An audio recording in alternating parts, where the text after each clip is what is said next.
আসসালামু আলাইকুম। সন্ধানে বাংলাদেশ সংবাদ নিউজ পেজ থেকে খবর পড়ছি আমি মোহাম্মদ তাসলিম আহমেদ আমিন। বাঘায় বিএনপি প্রতিষ্ঠাবার্ষিকীতে বৃক্ষ বিতরণ ও রোপণ কর্মসূচি। আবুল হাশেম, নিজস্ব প্রতিনিধি। রাজশাহীর বাঘায় বাংলাদেশ জাতীয়তাবাদী দল বিএনপির ৪৭তম প্রতিষ্ঠা বার্ষিকী উপলক্ষে বৃক্ষ বিতরণ ও বৃক্ষ রোপণ কর্মসূচি অনুষ্ঠিত হয়েছে। বুধবার ৩রা সেপ্টেম্বর বিকেল ৩টায় চণ্ডীপুর বিএনপি পার্টি অফিস প্রাঙ্গণে স্থানীয় জনসাধারণের মাঝে ১,০০০ চারা গাছ বিতরণ করা হয়। আমেরিকান প্রবাসী ও সাবেক ছাত্রনেতা আমিনুল ইসলাম মিঠুর সৌজন্যে আয়োজিত এ কর্মসূচিতে বিপুল সংখ্যক স্থানীয় জনগণ ও নেতাকর্মীরা উপস্থিত ছিলেন। রাজশাহী ৬, বাঘা চারঘাট আসনে আগামী জাতীয় সংসদ নির্বাচনে বিএনপি মনোনয়ন প্রত্যাশী আমিনুল ইসলাম মিঠু বলেন, পরিবেশ রক্ষায় বৃক্ষরোপণের বিকল্প নেই। আগামী প্রজন্মকে একটি সবুজ ও সুস্থ বাংলাদেশ উপহার দিতে হলে সবাইকে এগিয়ে আসতে হবে।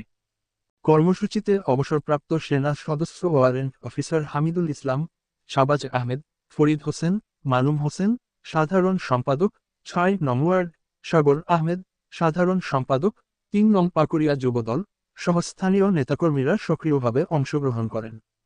অনুষ্ঠানের সভাপতিত্ব করেন শাহবাজ আহমেদ।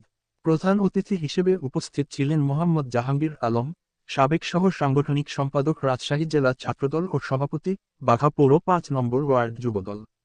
এছাড়া উপস্থিত ছিলেন জাহিদ হাসান, সাবেক সহ সভাপতি রাজশাহী জেলা ছাত্রদল ও বাঘা উপজেলা যুবদল, ফারহান মাসুক ফাহিম, অর্ক, বাঘা উপজেলা ছাত্রদল।